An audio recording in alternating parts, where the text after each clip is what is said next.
Subscribe and download over 1 million code snippet including this tutorial from codegive.com, link in the description below. Certainly.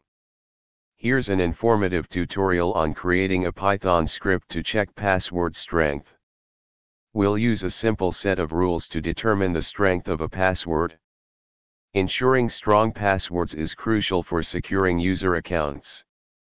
In this tutorial, we'll create a Python script that checks the strength of a given password based on common criteria.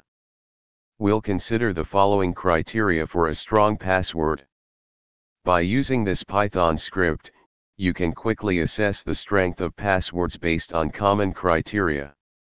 Remember to adapt and extend the script according to specific security requirements. Always encourage users to create strong and unique passwords to enhance the security of their accounts. ChatGPT.